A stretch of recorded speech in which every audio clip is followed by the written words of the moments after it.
welcome to the Nature Unplugged podcast with me, your host, Sebastian Slovan, and with me, sometimes usually, but not all the time, is Sonia Mohammed, co-host. Hey, everybody. Hey, what's up? Okay, I'm super pumped. Are you excited? Yeah, I'm very excited. Yeah, this is a unique episode in the sense that we're really going to dive into the recent docudrama, The Social Dilemma. Documentary, I'll just say. On Netflix. On Netflix, yeah. So if you haven't seen it, we'd highly recommend you check it out. We are going to be talking about it in some depth, so, you know, if you're worried about spoiler alerts, maybe watch it first. But so that's what we're going to talk about, The Social Dilemma. But first, before we jump into it, Sonia, any updates, or what are the updates for Nature Unplugged? We've got some. Okay, bring it. Mostly reminders, but sort of updates. So we've got a trip to Joshua Tree coming up, but that's going to be in November, the 13th through the 15th. It's a family adventure. We're really excited about it. It should be a really beautiful time in Joshua Tree. So get excited about that. If you want some more information, you can find it on our website under retreats. We've also got ENU Adventures and Pods going on still. Pod-friendly after-school programming, weekend adventures for small groups and/or families. And those are all customizable to meet different interests and needs, both for you and your family or a small group of friends. We've also got an Etsy store with some great things on it. Some of our favorite scavenger hunts that are field tested. Also some face masks and some cool lanyards, all nature themed. Nature themed. Yeah. And then this YouTube channel, you know, we've started filming our podcast. And so if you want to see our faces and see us interact, rather than just listening to us, you can find these podcasts on YouTube now. Yeah, we're calling it NewTube. Yes. NU, Nature Unplugged, NewTube. Mm-hmm. Get it? Okay. So as a reminder, we're here to talk about The Social Dilemma. Really cool to see this out there. So again, it's a recently released documentary on Netflix, which explores the dangers of the dangerous human impact of social networking. And, we're going to dive into it. Yeah, and it's not the first documentary that's made on this topic. We also saw one called but it's more of a screening feature. Like, it's hard, you can't get it on like Netflix, you have to see it somewhere that's screening it. But it is, I think, probably the first docudrama that is like, I don't know, a high level. Like, lots of people are talking about it, lots of people have seen it. It seems very visible to people right now. Totally. I think, this is probably the film on this with the biggest reach. We're just assuming this, but I read that it's been trending in the top 10 on Netflix since it's been released. So. Oh, wow. Okay. Yeah. And it's really well done. So let's jump into it. Like, What do we like? What do we not like? We'll start with what does the film cover? Yep. You know, and we talked about this a little bit, but it's like really the broad overview is the ethical concerns of the tech industry and the impact of social media on mental health. And I think they do. I haven't seen anyone do as good a job as they did in terms of like really stepping back and showing the big picture from, it's really amazing because it's like some of the, tech experts themselves, coders and programmers and high-level people at Facebook and Google and Uber and all those industries, all those companies that are really telling the story. Yeah, I was pretty impressed and surprised by that also. Impressed and surprised. Yeah.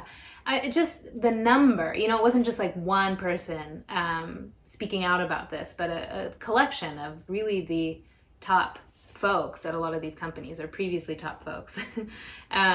And it was featured, one of the main people in this is one of our favorites, Tristan Harris. But here's the thing.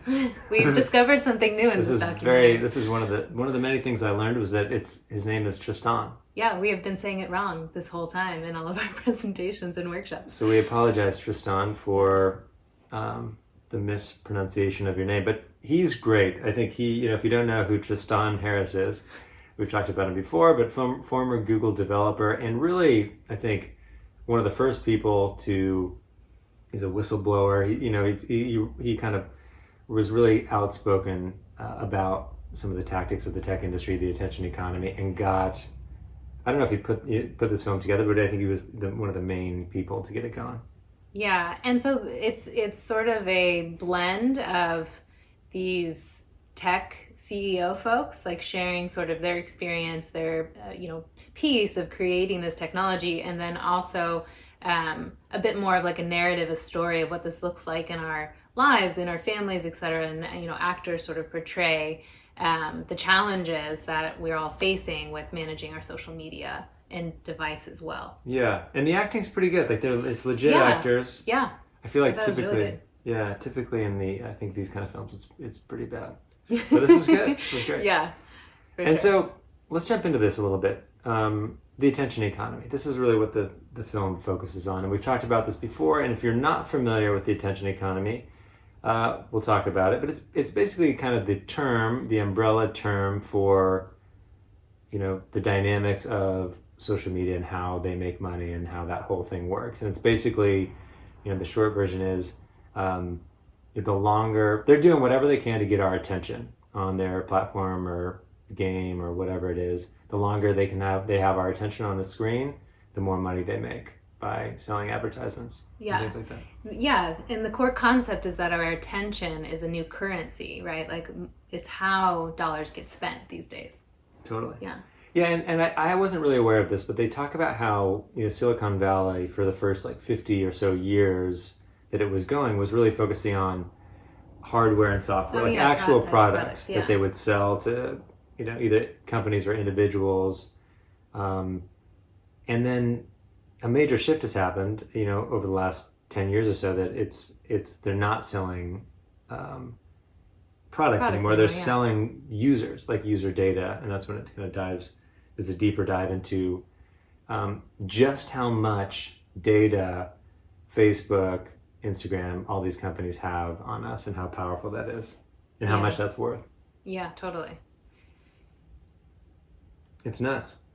It really is nuts. I appreciated that little historical piece that they added in there. I think I knew that in some way, but it's interesting to think how recently it really was just about the actual product that was being sold, not us as individuals being the way they're making most of their money through selling advertising space. Right. And so we've said this before, but the main premise again is for social media companies, advertisers are the customers, right?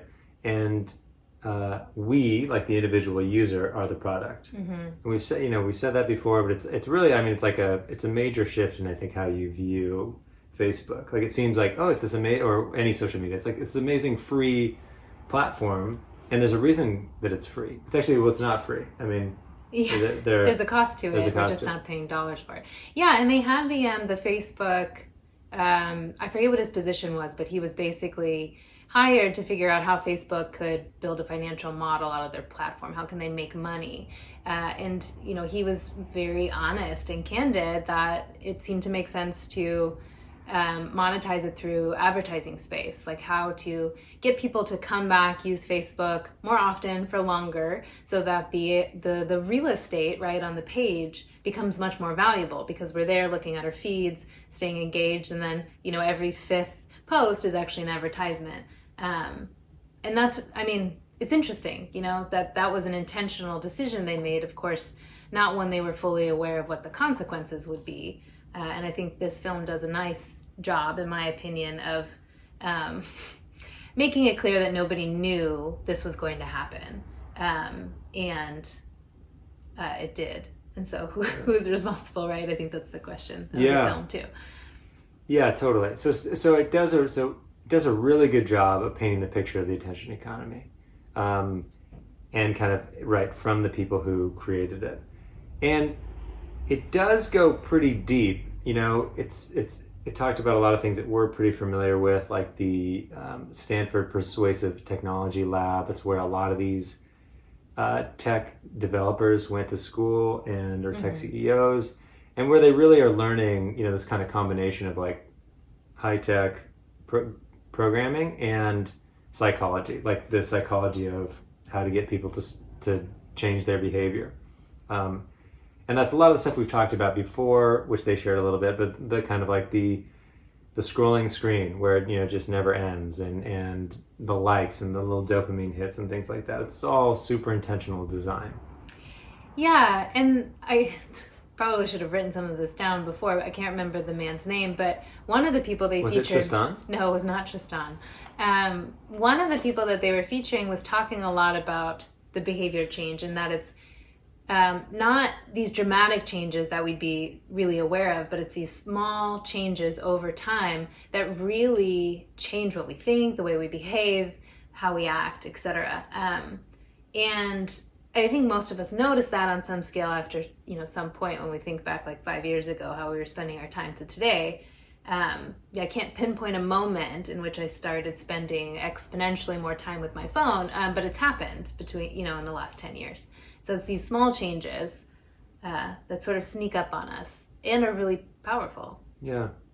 And I think I was personally tracking, I tracked through the whole film, I wasn't fully lost, but I think probably halfway through or 2/3 of the way through, it does get pretty deep into the AI world. And, because I think we're not programmers, so we're not going to try and, re-teach what they're saying in the film. But it's basically, the concept is like all this attention economy, all these like changes or behavioral stuff that they're coding in eventually becomes like an algorithm that is artificial intelligence, meaning the algorithm learns from like A/B testing and trying a lot of things out, that eventually it becomes smarter and smarter and better at figuring out just the right like ad to show you or me. And the scary thing about that is that there's not really any humans sort of like watching this or right, it's not humans synthesizing the data and being like, 8 p.m. on Friday is the best time to do a pop-up on social activities for bar hops or something. It's an algorithm, right, that's collecting a bunch of data and making those decisions, and then advertisers cashing in on knowing like which demographics would be most likely to click on that advertisement. Yeah, and I think the scary thing for me was like, no one's tracking that, no one's like monitoring is this like an appropriate behavior or not, and the algorithm can kind of get so smart that it just becomes like out of control, and then it goes like kind of deep into, we're already sort of like down that path and it's already like taken over basically. It goes like deep into like alarmist behavior of like the world's kind of ending because I would say for the first half of the film I was super psyched, really like in line with it. Totally learned a lot of great stuff from the movie, the docudrama, but there was definitely a point about halfway through, I think that Sebastian and I looked at each other and were like, did this just get sort of strange, like really intense all of a sudden? And I get they're making a point. They're showing, and it's a little bit sensational, and sometimes that's the best way to make a point. And it sort of rubbed us a little bit the wrong way. Yeah, it's a little bit like I feel like The Matrix, like The Matrix. I was tracking for Matrix 1. Oh, I like The Matrix a lot. Yeah, The Matrix. And then there's like, how many Matrix are there?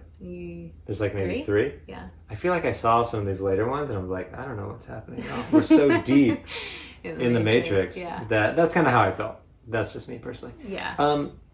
I think, let me just go back to one of the striking, this is a quote that I really love from this, that there are around the attention economy. So backing up, there are only 2 organizations that call their customers users: illegal drugs and software.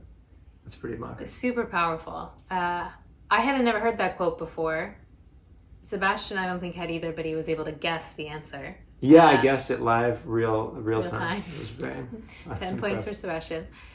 Yeah, that, I don't know, it just gives you this different feeling that maybe is more accurate. I mean, it certainly made the point, right? And it's a strange coincidence that we, there's a similar addictive quality often, or an obsession-like quality to social media and technology and these smart devices.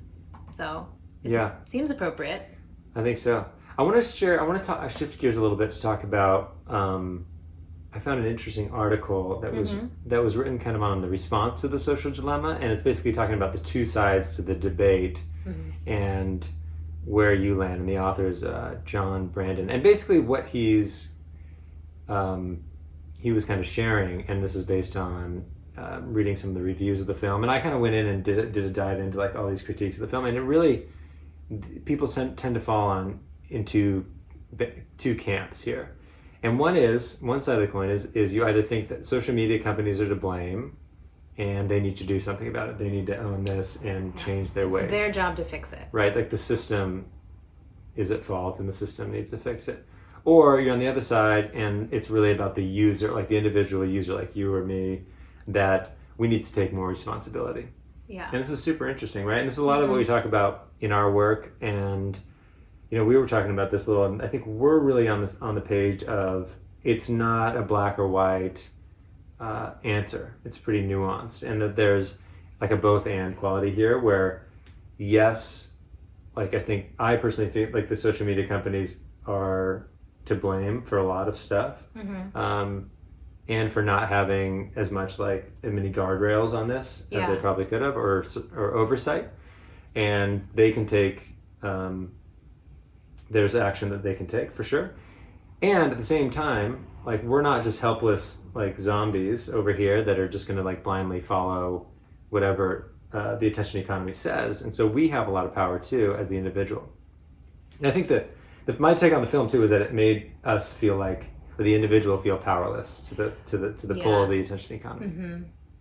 Yeah, the thing that's popping into my mind right now is like a grocery store. Okay. And you know, there are good things for you in a grocery store, and there are things that we know aren't great for our health and well-being.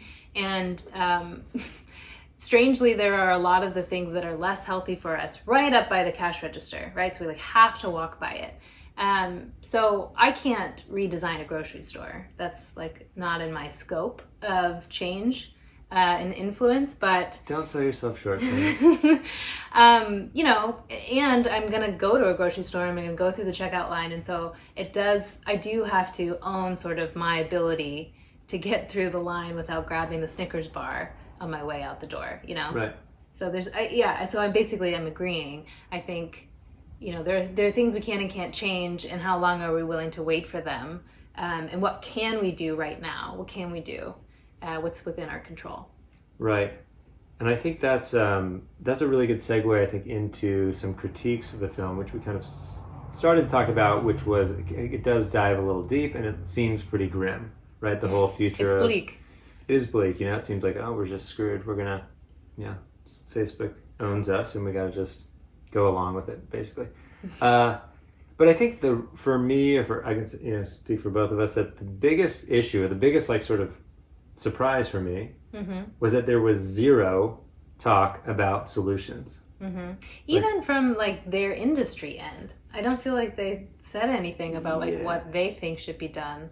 Right. I think that's though, like knowing a little bit about Tristan and what is it, the Center for Humane Technology. I think that's their goal. Their goal and mission is really about like reshaping the system, or like trying to get the tech companies or the CEOs or the programmers to act, or like get the government involved to have some more oversight. Yeah. Right. But there's no. I mean, they didn't really go into that, and I want to say that there's not even tips for like put your phone down every once in a while, or like you can unsubscribe or whatever. It doesn't even go there at all, which I found I was like, whoa, this is fascinating. I guess I wouldn't have been that bothered by it, since it is so much of like a systems look at what's happening. If they had said like, hey, we've created this thing, we're trying to fix this, and maybe like donate to it, or write your congressman, put pressure on political figures to make changes, like consider boycotting XYZ. There are ways, that the system can be changed from an individual influence as well. Like as a collective group, we're quite powerful. And so to me, I think I'm agreeing with you that there were no solutions. I'm just surprised that there also weren't any solutions from a systems perspective. Yeah, no clear call to action. Yeah. I got the sense that they were like, they're going to work on, or Tristan and those people. They're going to work on. We got it. They're going to work on changing the system. Just be aware that this is going on. Yeah. Which is not our belief. Yeah. We want them to change, like do your work, for sure. Yeah, I think that systems work is really important. And I think where we are at as a company, and what our mission is really to give people individuals the skills, the tools, the tactics they need to like create healthier boundaries with technology, to be more intentional with technology, to use technology in a way that we are using tech and it's not using us. And I think that's possible. It's not like, there's certainly a lot of stuff going on in the back end that we don't have control over, that is maybe unconscious, like things that are hooking us in, but we do have a lot of control. Yeah, we do. That's exactly right. Yeah. What else you got? So I think there were a couple of highlights for me. One, that quote, right, about only 2 organizations call their customers users. I thought that was really powerful, but there are 2 other things that I thought were really great in this documentary. And it was, one, they did a good job at really creating like a visual representation of us, like the user, as a product. They had like a what's it called? Like an avatar, basically, of one of the main characters, who, when he was using his phone, they like zoomed out to this other space, and there were like 3 different men choosing which advertisements to send to him and how to like hook his attention again. And I thought that was really great. I hadn't seen anything done like that before. Yeah, they like personified the algorithm. Basically, that was like the internal algorithm, the workings. It was like 3 different characters that were like, we should try this, and they would like test out different things, and some things wouldn't work, and then they'd figure out what worked, and they'd be like, okay, that worked. Like, show him a picture of his ex, or like in his feed on Instagram. Like, that worked. And like all these strange things. Yeah. That was cool. It was, well done, I thought. And then, like Sebastian, I said, the attention economy is something that we talk about a lot, and always there's, ways to expand our understanding of it. And one of the things that this documentary helped me with was, I've thought about Facebook a lot, Instagram, these typical social media feeds, and I know that they're advertising to me, and I know that they're trying to keep my attention. But there are still things that are maybe a carryover that I thought were really neutral, like the Google search bar. And I really just thought about that, like Sebastian, puts in one term, I put in the same exact term, and then someone in North Carolina puts in the same exact term. We're all going to get the same response of information in the same order. And that's just not the case. They know where we live, basically, in terms of our city, our geography, the culture in that place, and they give us different information, different results from the same search terms. And I just hadn't really thought of it. It seems funny that I didn't really think about that. But that was a helpful reminder to me to expand my thinking about, what is this touching exactly, and how is it impacting me? And I think that's one of the small things that, changed without me noticing or thinking about it until somebody told me to think about it. Yeah, and certainly it's the case. I think, Google's a good example, and then they go dive into like Facebook and how totally different everyone's feed is based on this sort of algorithm. And they do, this is really, I think, important, that from a political perspective or whatever, people are just getting like the side basically that they're on. They're seeing, their particular friends, or, and it what's the word, polarizes groups of people. And there's like so many dives kind of deep into so many opportunities for not hacking, but like, what's the word, just like fake news and all that, which we know about. But and basically it's creating a curated news feed that is just based on everything you've said you like, and showing you more of that so that you look at it for longer. And that's where I think that's kind of maybe around the point of the film where it does like go pretty extreme after that, where it's like Facebook can decide can really influence every election, and like and there's like probably some truth to that, but then it goes overboard, in my opinion. But those are the things that were the highlights for me, the things that stood out the most. And so those are my final thoughts on the film. I probably am not a film critic, but I'd probably give it like a B. A B? Plus. B plus. Yeah. Because of the glaring lack of solutions. Yeah, I mean, I think they weren't promising solutions necessarily, but I think they did a really good job. I'll say A on attention economy and like presenting the problem. C on... We're looking at F on solutions. F on solutions. They get a C. But I mean, they weren't really... It's not really advertised as like a solution-focused film. I guess it's more like an expose. Right, but you'd think they'd have something like at the end that like the family, the family they're showing, like it would be. They just ended up. The kids ended up like, oh, we won't. Yeah, we won't, no, that is actually a little bit of a spoiler. Yeah, I won't spoil it. But they ended up like totally not in a good unresolved. place. Yeah, it's unresolved. But there's not even any like point when they learn tactics and techniques. And and we can wrap things up. But I want to say that it sounds like kind of cheeseball. But we do at natureunplugged.com and with this podcast and stuff, like our aim really is about solutions. Yeah. So if you're looking for solutions, if you watch the film and you're like, dang, like what do I do now? Mm-hmm. I mean, there's other places out there, but check out our site. We've got lots of cool solutions. We've got courses and things like that, and plenty of free resources just to get you started. Yeah, just around like sensible boundaries with technology, getting your phone out of the bedroom, making sure you have adequate like unplugged time every day, finding a home for your phone. Yeah, getting outside into nature. Yeah, those things. Yeah, I think right. It's kind of. If you watch it and you're sad, it's sad. It's kind of grim, but there's hope. And we have, fortunately, we often talk about the movie WALL-E, and this is definitely, I think that is a line. Like, if you follow their sort of storyline, we end up as WALL-E people for sure. Right. But we're not quite there yet. We still have trees, we still have nature, we still have clean air, for the most part. And there's hope for us. Yeah, there is hope. Awesome. Well, thank you so much for listening to the Nature Unplugged podcast. You can find more of our episodes all of our episodes on Apple Podcasts, SoundCloud, Spotify, basically wherever you want to get your podcasts. We'd love it if you could take a moment to rate and subscribe to us on Apple Podcasts. It helps us a ton. And as we mentioned just earlier, be sure and check out www.natureunplugged.com for more information and resources. And you can find our show notes there on the website. Awesome. Well, until next time, bye. Things change like seasons out of our control.